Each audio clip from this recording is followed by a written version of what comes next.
Welcome to the Everybody Matters podcast. This show is an outreach of Barry-Wehmiller. Don't forget to connect with us on the web at barry-wehmiller.com, on Twitter at Barry-Wehmiller, on Facebook and LinkedIn, and check out our blog, trulyhumanleadership.com. I'm Brent Stewart, your host. Welcome to part 4, the finale of our series on higher purpose in business. Barry-Wehmiller CEO Bob Chapman has said many, many times that he will not go to his grave proud of the machines our company has built. At Barry-Wehmiller, our people are our purpose, not our machines. We are in business so that our team members around the world can have meaningful and fulfilling lives. The point of this series on higher purpose has been to provoke conversation and soul searching about the higher purpose of your particular organization. What does it stand for? How does your company inspire others, especially the people within? The content of this series of podcasts have come from the Organizational Higher Purpose Conference hosted by the Bauer Leadership Center at Washington University's Olin Business School in St. Louis. For our finale, we're going to hear 2 case studies of how a higher purpose changed 2 companies for the better in ways much larger than financial return. You'll first hear from Gerry Anderson, Executive Chairman of DTE Energy, the largest energy provider in Michigan. And he'll tell a story that is similar to the challenges faced by Barry-Wehmiller in the 2008-2009 economic downturn that forced his company to reevaluate its priorities. And then you'll hear from Bob Chapman about how having a higher purpose has impacted the mission of Barry-Wehmiller. So let's start off with Gerry Anderson. So a little over a decade ago, in 2007, I would say that DTE Energy was a thoroughly mediocre company, and if I'm honest, probably worse. And the hard measurables told the story. Our industrial safety was consistently 4th quartile in our industry. Our customer satisfaction measured by J.D. Power always showed up last or next to last in the peer group. Our cost benchmarked poorly. We weren't competitive. Our total shareholder return was consistently in the 4th quartile. Our long-term incentive plans never paid out. One guy joked, "That's the stock that you give me and 3 years later I give back," because they just never paid out. But maybe most conspicuously was the engagement of our workforce. Our engagement was routinely in the 4th quartile as well. And our unions were worse. Half our company is unionized. And I remember the day I saw that their engagement was 9th percentile, bottom 9%. And I thought nothing good can come from having people that far, that deep into bad energy. Compounding all of that was a lack of honesty, an inability to have open, straight conversations about our performance and what to do about it. And people at our company 3 to 4 levels down, they knew things weren't right. They could feel it.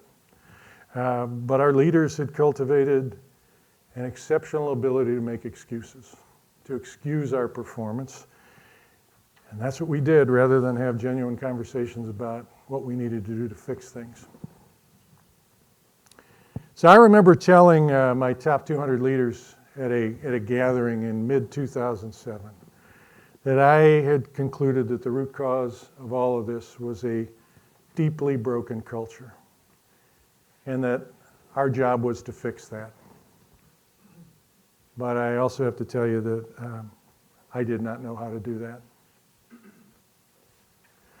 So at the same time, I'd begun to study continuous improvement seriously for the first time. People had been tinkering with it at our company for years, but we weren't serious about it. And I dove in because we had a productivity problem. And in the process, I learned a core continuous improvement principle from my senior Toyota tutor. He said, at the core of continuous improvement is a deep respect for the dignity of people. Now, I remember my first reaction was, is this a little bit of Eastern mysticism? What is this? I didn't really get it. But as I thought about it further, it became clear to me. If you're going to ask for the best energy and the best creativity from your people on behalf of your company, you need to stand for the best in their futures and in their lives. That's a fair exchange. Or if you want to put it more crudely, you can't ask for their best energy and creativity and translate that into productivity and then say, hey, by the way, we really don't need you anymore. Thanks. That's not a bargain that people will sign up for. So with all of that on my mind and as background, I entered 2008 and started a decade that totally transformed my understanding of leadership. We were working our way through 2008 pretty normally. Spent a lot of the year on the financial and operational planning for 2009. And then in the fall of 2009, or for 2008, fall of 2008, the first investment bank wobbled and collapsed. The second followed, and the stilts under the world economy started to wobble and eventually fell down. The world economy collapsed, and at the very epicenter of that crisis stood Detroit, Michigan, where my company was headquartered, surrounded by the broken territory that we served. And DTE Energy began to be talked about as a junk bond utility, and generally perceived as a company that would be thrown on the scrap heap of other mediocre Michigan companies who just didn't get it. So I remember pulling my leadership team together just prior to Thanksgiving in 2008 and saying, everything we've spent our time on this year in terms of planning for next year is now scrap. We have just been hit by something really big, not sure how big yet, but we got to completely redo the plan. So go home for Thanksgiving and rest up, because when you come back, we got 10 days to figure this out and develop a new plan. Well, when we got back, first thing we had to do was size up the problem. And we concluded as best we could that about $150 to $200 million of margin was going to march out the door. That would have made us a junk bond utility. The analysts were right. So I said, then we need a plan to offset $150 to $200 million of margin. 2 days later, my top operating leader and my head of HR came back and said, the number's too big. There's simply no other way to do it than a large layoff. You probably need to lay off 20% of the workforce. Now, I knew at that moment that I was facing the cultural decision that would define the rest of my career at the company, because I knew that if we walked away from our people at their time of greatest need, that any statement I made in the future that we stand for you would fall on deaf ears, that decision would be remembered for the duration of my time as CEO. And so we thought about it hard, and then we actually decided to do the opposite. We decided to bet on our people. And at the end of 2008, I made what in retrospect was a pretty crude communication to our employees. It was a video, but they were all so anxious to hear what we were thinking, that they had big ears. And I said this. I said, look, we can't really promise anything with what's hitting us, but we'll make one promise. The last lever we will pull at DTE to keep this company whole is a layoff, and you can count on that. But now we need a promise from you to make good on our side of the bargain. You need to come at keeping this company whole with every ounce of energy and creativity and passion that you can bring. And if all 10,000 of us do that together, we have a chance of keeping this company together. And that really was the plan. We had other ideas that we began to work, but the core of it was that. I remember saying to my wife over Christmas in 2008, I really hope this works. And I remember going into 2009 with, I was holding my breath, waiting to see what came of it. There was a guy at the time named Peter Alexiak who was the controller. He was the numbers guy. He's our CFO now. And at the end of January in 2009, Peter came to me and said, "Hey, Gerry, we beat our plan for this first month." Really? It was surprising because auto plants were shut down, steel mills were shutting down, auto companies were spiraling toward bankruptcy. February, Peter came to me again. "Gerry, we beat plan." Really? At the end of March, Peter came to me with the first quarter numbers and said, "Gerry, we beat plan for the whole quarter. We're ahead of plan, actually." And it was the first time I said, "Peter, check your financial close model because I think you might have a break in it." Because it just didn't make sense to me. May, GM and the government are spiraling into each other's arms. GM goes bankrupt. Chrysler, same path. April and May, we beat budget. Peter comes to me in June and says, "Mid-year results, we're ahead of plan for half the year." I said to him again, "Peter, check your model. It doesn't make sense." July, beat plan. August, I'm on the beach in Grand Haven, Michigan, and I'm in a sweatshirt in Michigan. This is not good for a company that sells air conditioning energy. And I thought, this is the month we get creamed. Peter comes to me in early September with the August results and says, "We beat the plan in August." And I slammed my fist on the table and said, "Peter, you got a break in your model, find it." And Peter slammed his fist on the table and said, "Gerry, there's nothing wrong with my model. This is just what's happening." And that was the first time I sort of accepted that maybe our people had really taken us up on the bargain. And then I went on and started to look for it around the company and found it in hundreds and really thousands of discretionary acts that people were taking on to keep the company whole and to keep the company strong. And sort of bizarrely, in late fall of 2009, we brought the financial community to Detroit, raised our earnings guidance almost 15%, and in 2009 had the strongest cash flow year in our company's history, if you can believe that. And I went to the board in my self-assessment at the end of that year and said, "I have learned far more this year than I have in any year in my career, and everything I learned is about what people are capable of if they truly believe in something or truly want to accomplish something." So, I entered 2010 asking myself, how do we sustain that level of energy as the sense of crisis begins to fade? We'd made it through the first year. That wasn't going to be lost on our people. But we still were in the heart of an economic crisis. And we had a lot of work to do to become a great company. We were not a great company. So, with that on my mind, I, in early January, had a breakfast with a dozen employees. I had a habit of having a breakfast once a month with employees from up and down levels of the company.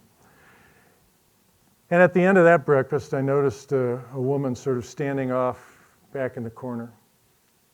And I sensed that she was waiting around to talk. So after sort of saying goodbye to everybody else, I walked over to her and we chit-chatted a little bit. And then I said, "Was there something you wanted to talk about?"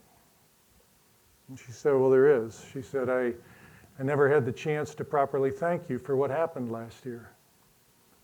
And I said, "Well, what do you mean?" She said, "Well, my husband was laid off right away. And we have 3 young children." She said, "I was deathly afraid of what would happen to me if I were laid off too. And when you came out and said the last lever we would pull would be a layoff, it gave me hope." And I listened to her and looked at her and I said, that's why we had the strongest cash flow year in our company's history. People were fighting not only for our company, they were fighting for their kids. They were fighting for the things that mattered most to them. But then she pivoted and she said, but look, there's a lot of people who aren't okay. I sense we're okay at DTE, but a lot of people around us who aren't. I still have brothers who are laid off. My community is a wreck. What can we do to help them? I also looked at her and said, that's it. That's where we need to go next. Because I could sense her energy was turning from, am I okay, to what about the people around me? Our people's energy was turning outward from saving ourselves to saving other people. And so I began to talk about the role DTE could play in standing the state of Michigan back on its feet and helping Detroit out of crisis. And began to say, if you want to help the people around you, the most powerful vehicle you have to do that is this company. We invest more in this state than anybody else does, any other company, and that's true. We dwarf the auto companies actually in capital investment. Use our economic power to create vibrancy. And everybody pays our bills. Become more efficient, lighten their load, make it easier on them. And in the process, let's make this a great company so we can defy the stereotype that people have of companies in Michigan as being mediocre and out of touch. Well, you know what? That path that woman in that breakfast had put me on worked. Our people were hungry to help their friends. They were hungry to help their communities that were still in crisis. And the energy level within DTE rose further than it had in 2009. And our engagement measures that had been so poor were reflecting that. So I had another formative experience about a year later. I went to visit a guy named Joe Robles. So Joe was the CEO of USAA. USAA is the company that services members of the military and their families. And they're a great company. They are especially good at customer service. And we were going down to benchmark their customer service operations. So I showed up in Joe's office and we chit-chatted a bit, and then he took me and a couple of my colleagues out into a big call center operation that they have down in Texas where the headquarters are. And Joe was pointing out all sorts of operational flows and dynamics, and I was kind of listening to him, but what I was really fixated on was the energy of his people. There was a brightness to the place. It was tangible. And people smiled at me and stood up and shook my hand and welcome to Texas, Mr. Anderson. So great to have you here. We went back to Joe's office and he was sort of ready to dive into the machinery. And I said, wait a minute, Joe. I said, how did you produce that? And he said, what do you mean? I said, that energy. I said, the energy of your people is incredible. And Joe put down his papers and he said, well, Joe was a general. He said, look, Gerry, the first job of any leader is to connect their people to purpose. That's the same for a military commander, right? People need to understand the mission that they're on. And he said, yeah, you got to connect people to purpose. I mean, that's a hard job you saw people doing out there. They're picking up the phone all day. The person at the other end of the phone is often impatient, maybe not very polite, but they just might be somebody who's really important, somebody deployed overseas now, or maybe somebody who served this company or this country in a really valiant way in the past. And my job is to keep connecting our people to that, to keep connecting them to just how important the person on the other end of the phone might be. And then he brought out videos that told stories that made that connection. And these videos were emotional. I can remember our team having tears in our eyes, and we didn't work there. But they were really well done. Well, on the plane ride home that night, we all talked and said, we ought to be able to do that. look, our product is fundamental to human life. The way we produce it is critical. We ought to be able to draw the connection to the importance of that with our people. And so when we got home, we did work on description of purpose, and then I asked our people to create a video like the type I'd seen done at USAA. Now, I have to tell you, I wavered between thinking this was a really good idea and wondering whether I was really going to embarrass myself by bringing something out that just totally felt flat. And as we got close to showing it, I was sort of on edge about whether it would work or not. And we showed it first to our top 200 leaders. And I can remember the lights going down, the video playing, the lights coming back on. And there was sort of a moment of silence. And then the entire room stood up and erupted in a standing ovation. I was like, it worked. We showed it a couple days later on a Monday to 3,000 people in our town hall and had the same experience. It's just an eruptive standing ovation. And the interesting thing was it wasn't that complex a video. It was just pictures of our people and our communities and the connection between the importance of their work and what our communities were able to experience. And then I started to hear stories from our power plants and service centers of sort of grizzled veterans, operating types, with tears in their eyes at the end of this, and concluded that they just wanted to know that what they'd spent 30 or 40 years of their life doing was important, that it mattered. And so that was another piece of the puzzle. Well, as we focused on all of this, the work of culture and mindset and purpose, our measurables, the hard side measurables of the company were in motion. And they were in motion in our favor across the board. In the spring of 2012, which was 5 years after I told our leaders that our culture was deeply broken at DTE, we won the Gallup Great Workplace Award for the first time. The Gallup Great Workplace Award is reserved for the top 10% of Gallup's worldwide database of companies. You know, the interesting thing is that I learned that you can feel that energy of people. You can feel it when you're in it, and it felt different at our company to be a Gallup Great Workplace. Began to feel like what I'd seen at Joe Robles' operation. People smiled, they were bright, there was a brightness, an energetic nature to the way they carried themselves. Some of our most interesting work was with our unions. So you may recall that they started in the 9th percentile.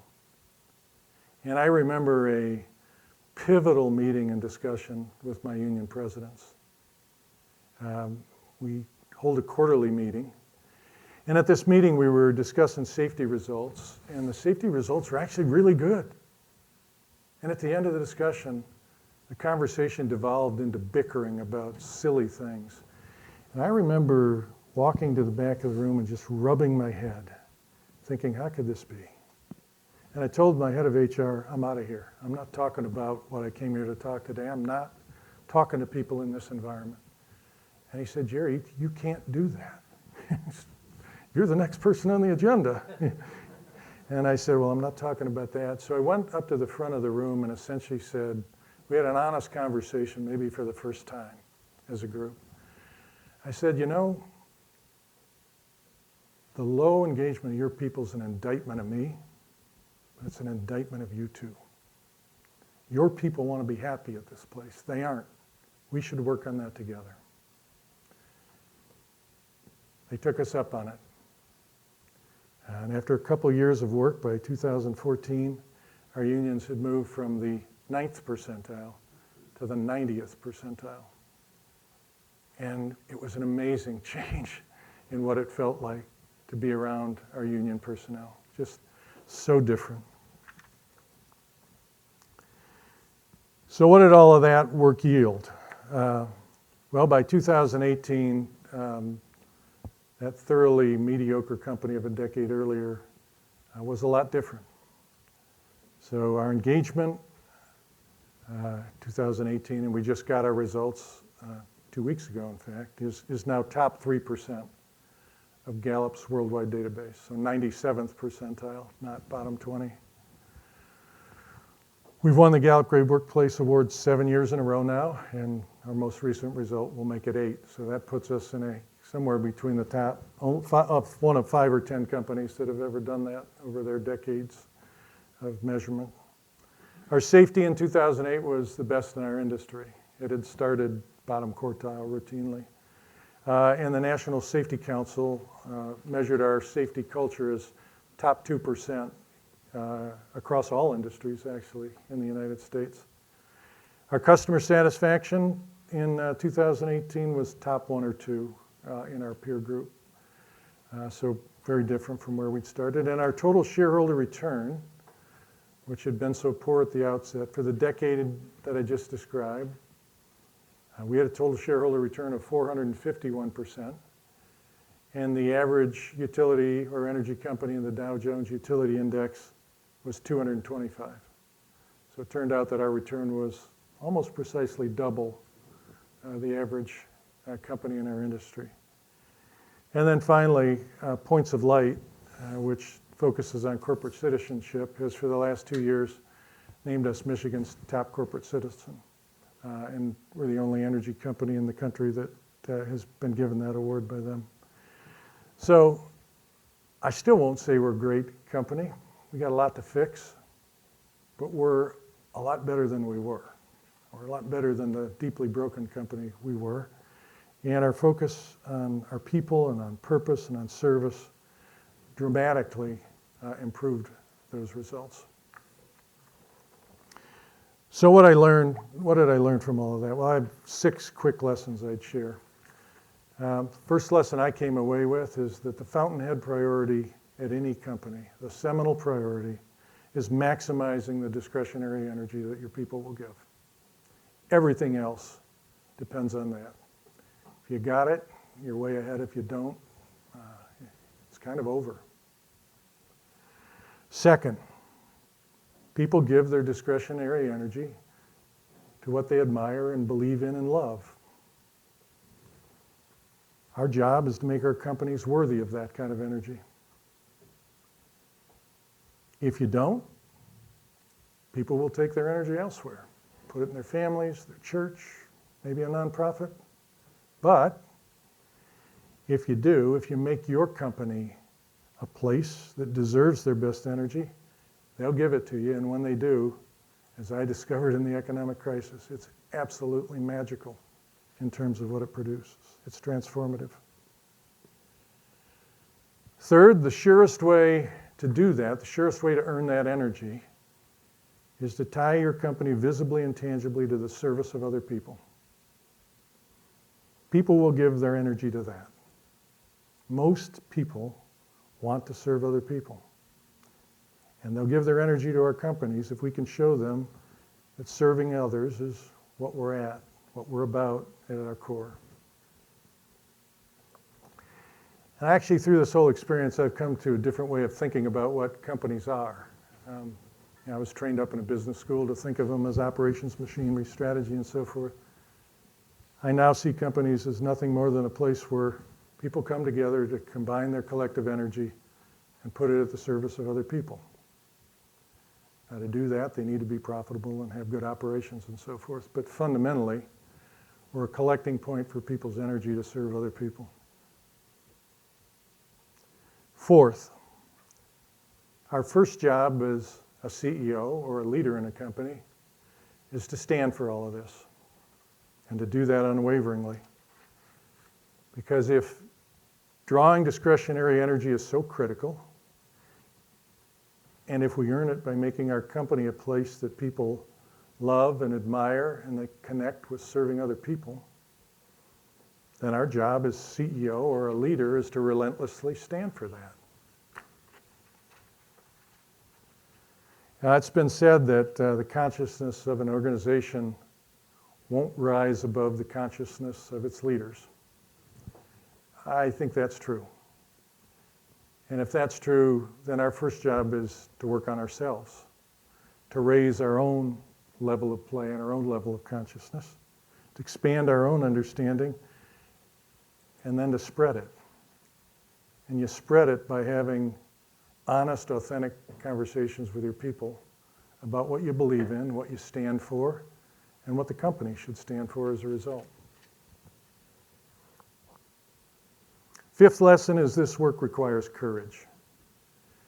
I have found that the allure of the hard side of business is a constant siren song. And that siren song tries to pull you away from this work of purpose and energy. I was raised on the hard side of the business, as I suspect many of you were. I studied engineering and physics as an undergrad. I studied economics and finance in grad school, and then I went off to McKinsey, where they train you up in strategy and problem solving. And when I came to DTE, that was business to me. And even after everything I'd learned about the power of drawing people's energy, I still had a voice in my head, even when I knew better, that was saying, you really should be focused on strategy, or you really should be digging into the financials or doing a deal. The voice is wrong, but we're so wired up through all of that training that we get that those ties and those channels are still going to be there. And you need to maintain your conviction that this work is really the most fundamental work, because if the most senior leaders don't maintain that conviction, it's over for the company. Everybody else will see that, and they won't either. And then finally, sixth, someone recently talked to me about the need for companies to be agents of healing, to be healing organizations. And I remember, to be honest, when he first mentioned that phrase to me, having a reaction that, that feels like a little too much, maybe too strong a wording. Then I thought about it a little further, and I realized, no, he's actually right. Because our society has so many ills that need to be cured. They need to be healed.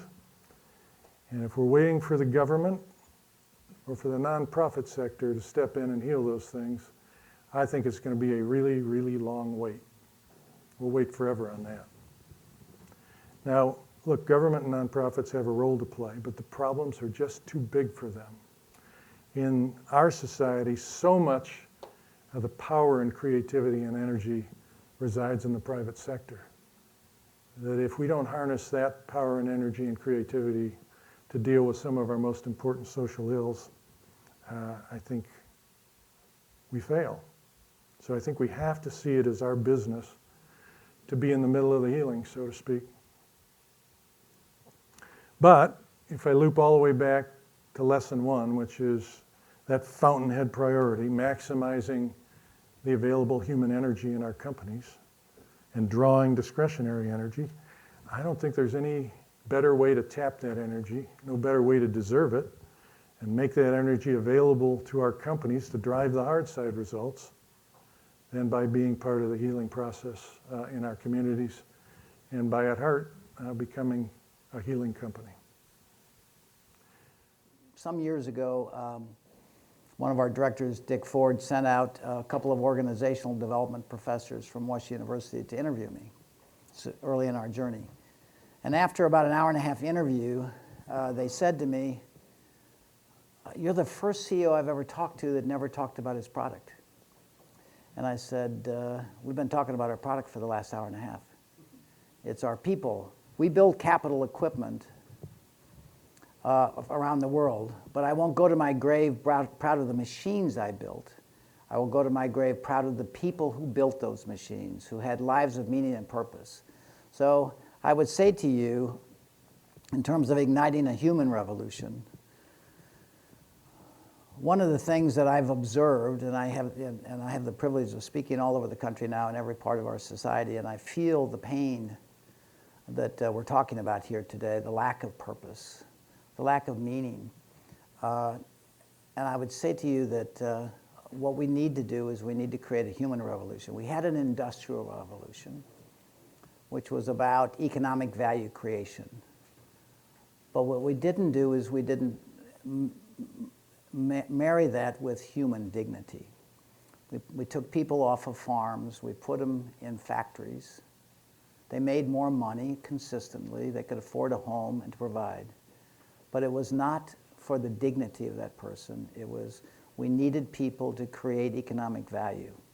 And so as I go back and I look at kind of my career, this is my 50th year in Barry-Wehmiller, and I look at the journey I've seen through business, what we really need is and I hope the higher purpose is a human revolution in harmony with an industrial revolution, where human value is created in harmony with economic value. So that's my message I want you to leave. We need a human revolution. I believe higher purpose can create that for us. So what I believe we need to move from is from management to leadership. I have come to define the word management in my journey. It means the manipulation of others for your success. What does leadership mean? The stewardship of the people you have the privilege of leading. And that means, is our society, we need to move from a me-centric society to a we-centric society where we genuinely care about others. Because we become, in economic terms, very focused on me. We define success as money, power, and position. So we define it as people, purpose, and performance. And it's intentionally in that purpose. It's around the people we have the privilege of leading, around a purpose that inspires them to share their gifts fully, and then we have to create value. We cannot be good to our people. You cannot be good to your family if you don't produce a reasonable income. You cannot be good to the people in your company if you're not creating value. And I believe, people say to me all the time, how do you justify doing this? What kind of return on investment are you getting? And I said, I can't even believe you asked me that question. I was teaching here at Washington University recently, and a gentleman in the back said to me, Mr. Chapman, I work for a public company. We've got to justify things like this. How do you justify the return on doing this? And I said, did you just say you work for a company that we have to justify caring for people? I doubt anybody in this room is going to apply to your company when they graduate from Washington University. And I said, that's pitiful. I think you have to justify not caring for the people you have the privilege of leading.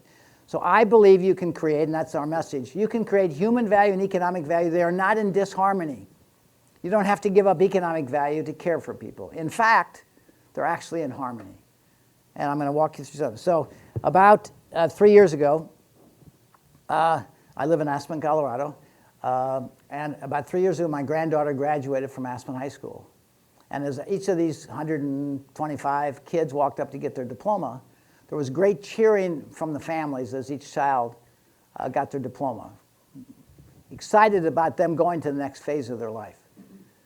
And as my granddaughter walked up to get her diploma, I had tears in my eyes because I knew where we were sending her. So let me explain to you a little bit what we've talked about. Nobody debates the numbers I'm just going to give you. 3 out of 4 people in this country are disengaged in what they are doing, according to Gallup. And this is not just in business. 71% of teachers are disengaged in what they are doing. CEOs complain to me about the cost of health care. I said, you are the problem. 74% of all illnesses are chronic. The biggest cause of chronic illness is stress. And the biggest cause of stress is work. There is a 20% increase in heart attacks on Monday mornings when people have to go back to work. We live in a society today where we have TGIF. Thank goodness it's Friday. Get the hell out of this place and go drown my pain in a beer. I imagine a world where we have TGIM.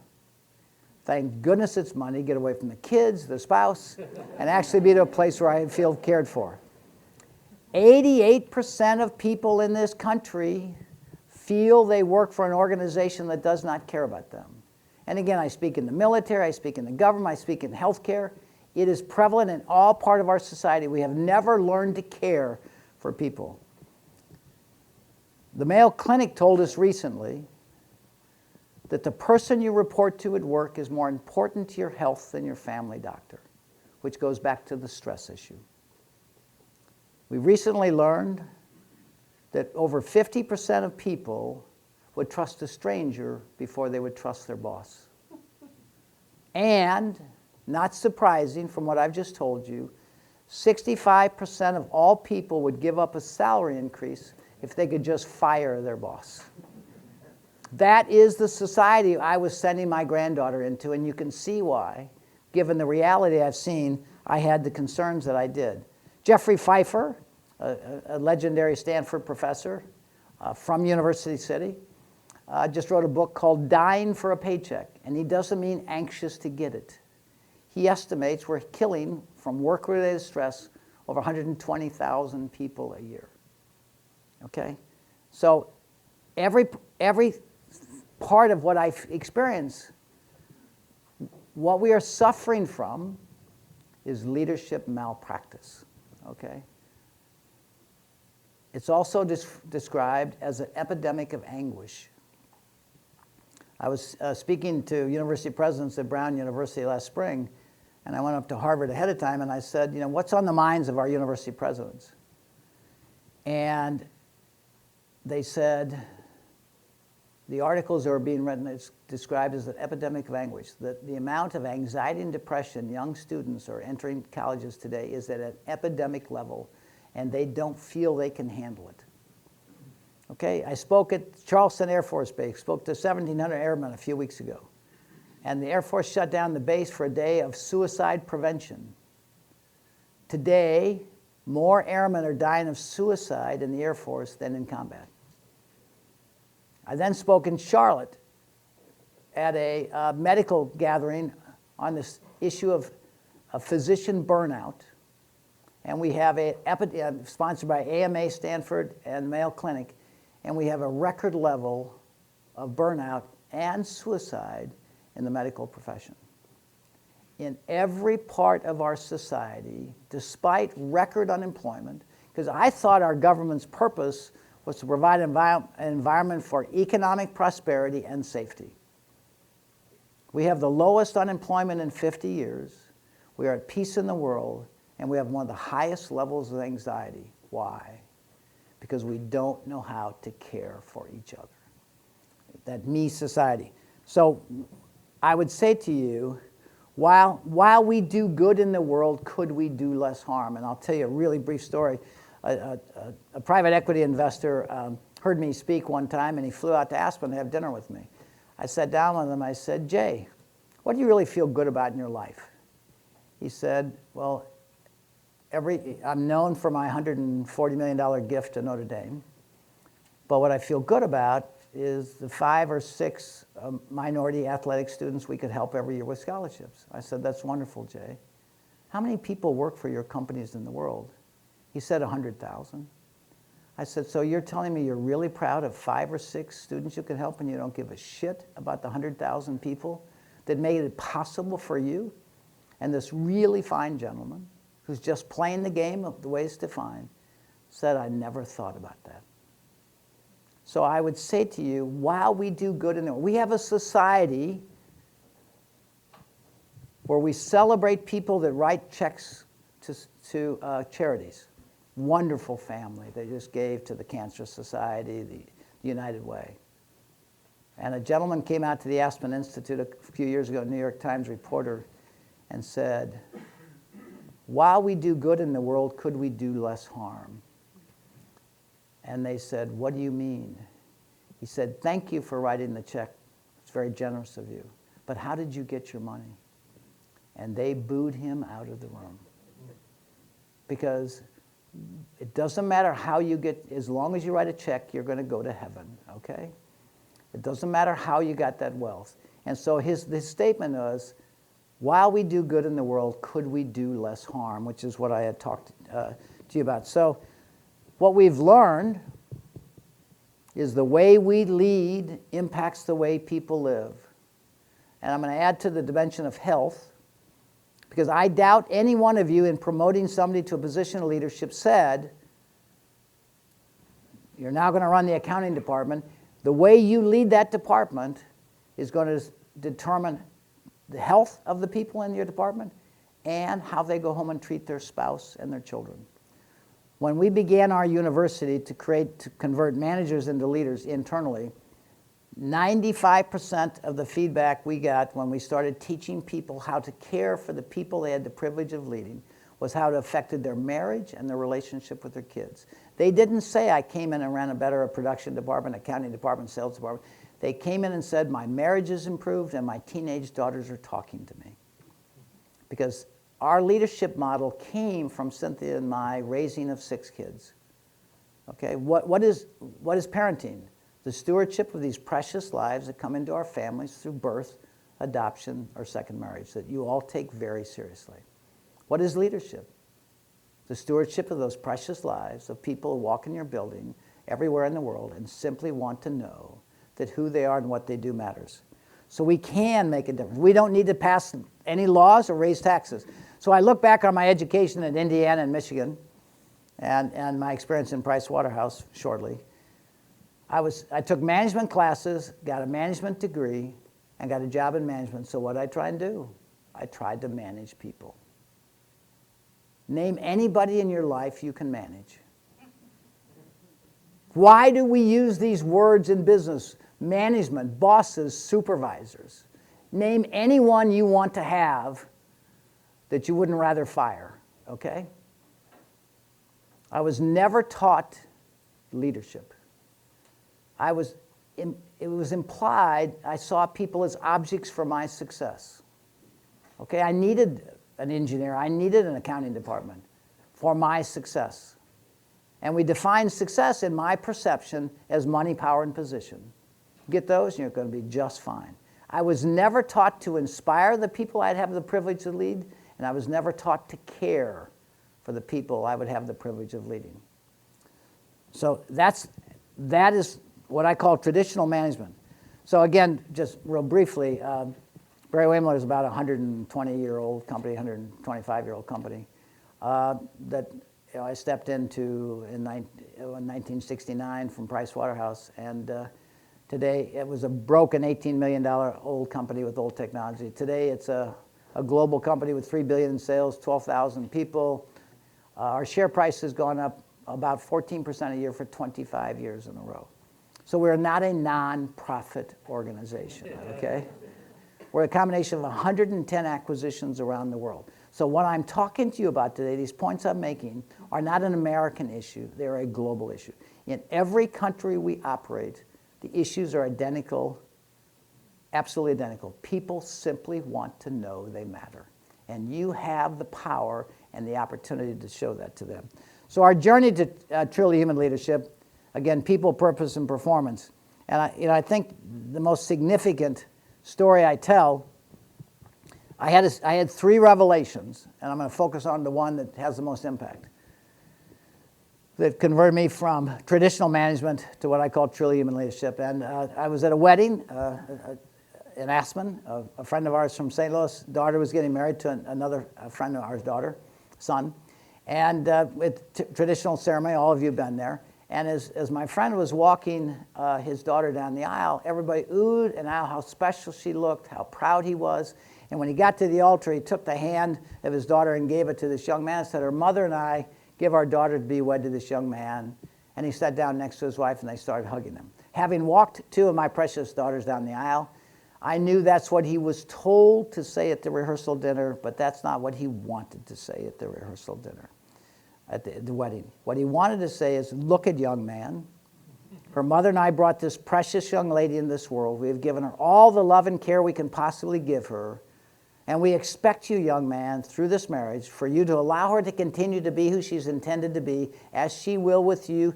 Do you understand that, young man? That is what every father wants to say as we give our precious daughter away to a young man. And my mind went to, immediately from that thought, to all 12,000 people that work for us are somebody's precious child. They're not accountants, engineers, receptionists, production workers, head count, direct reports. They're somebody's precious child, put in our care, and we will have a profound impact on their life. Our journey from management to leadership has been an unbelievable transformation for me. And I can't believe that we believe as a company we've been chosen to show the world the way we were intended to live and work together, where people are cared for. So the wedding story is what most people relate to. So real quickly, we bought a company in Green Bay, Wisconsin. We'd embraced these guiding principles of leadership, of caring for people. And we had bought a troubled company in Green Bay, and we were having a global conference on Lean, on Toyota Production System Conference. So we had all of our presidents and VP of Operations. So the night before, a gentleman emails me and said, Bob, our VP of Operations, Bob, you ought to go out in the plant because some of the team members out there have done a Lean initiative, had great results, and it'd be nice of you to acknowledge their work. So I said, well, why don't you have them come in tomorrow morning to the meeting and just tell everybody. So these three gentlemen showed up, UAW team members, one non-union team member showed up at work the next morning at 7. They said, you're going to go over and give a presentation to all the global leaders. And they said, okay. So they came over and they talked the language of business. It was all about numbers, improvement in quality. We got together, we came up with new ideas, we implemented, we shipped on time, we improved the margin, all numbers. I'm an accountant. I was paying no attention to the numbers. I was watching these three people I didn't know talk about numbers and feeling value. And I said to this one gentleman, Steve, and I have no idea, this is why I feel we were blessed with this model. I have no idea why I asked him this. I said, how has it affected your life? Well, now, he had no idea he was going to talk to us about the performance, much less the chairman of the company asked him about his life. So what he told me was the truth. He said, my wife is talking to me. And I said, I don't understand. He said, Mr. Chapman, I worked at this place for 30 years. I realize now I'd come into work every day. I'd go to my workstation. I was told what to do. I was never asked what I thought. I got 10 things right, and I never heard a word. I got one thing wrong, and I got my ass chewed out. They complained about my salary and the benefits, but they wouldn't give me the things I needed to do my job. And so when I went home at night, I now realized I didn't feel very good about myself. And I found, in reflection, when I didn't feel good about myself, I wasn't very nice to my wife. He said, since you bought the company, since you now listen to me, my voice is heard, I get to contribute to making the company better, and people recognize me for doing that. I now realize when I go home at night, I feel better about myself, and when I feel better about myself, I'm nicer to my wife, and when I'm nicer to her, she talks to me. And I said, Steve, we're going to have a new metric, the reduction in the divorce rate in America. Okay? Just think about that. It never occurred to me before that moment that the way we ran our businesses would affect the way people go home and treat their spouse and their kids. Okay, and when we look at kids today with anxiety and depression, where are they coming from? Homes where parents feel not valued, appreciated, inundated with the brokenness of the world. So Steve opened our mind to the way we lead impacts the way people live. Not only their health, but the way they treat. And that aligns to the other statement I made, because when we teach people to be leaders, they don't tell us how they ran a better department.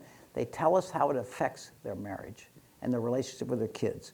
We don't need laws or taxes. We just need to become leaders.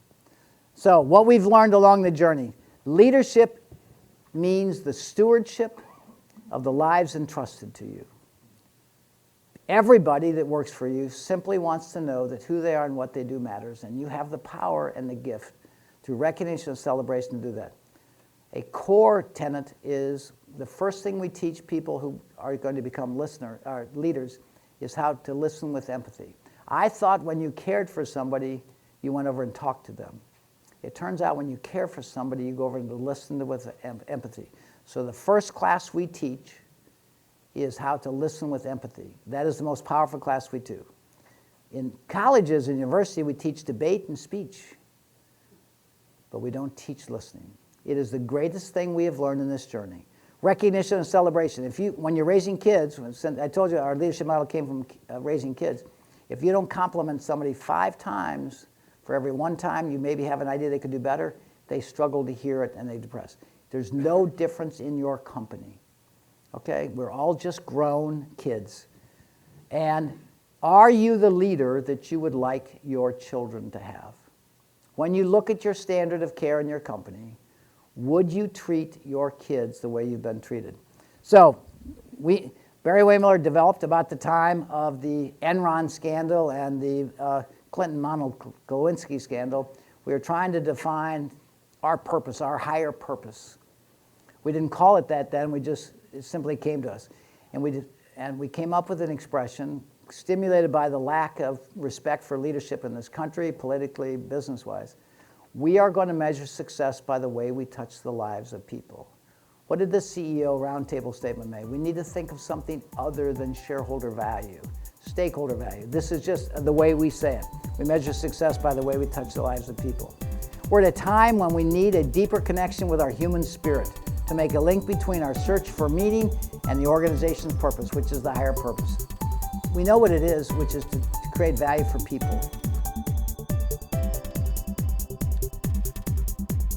Thanks again for listening to the Everybody Matters podcast. If you'd like to find out more about Bob Chapman and Raj Zodia's book, Everybody Matters, The Extraordinary Power of Caring for Your People Like Family, go to everybodymattersbook.com.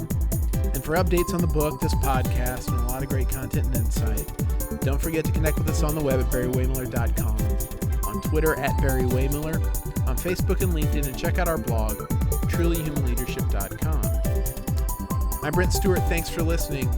And don't forget, Everybody Matters is the only business idea with truly unlimited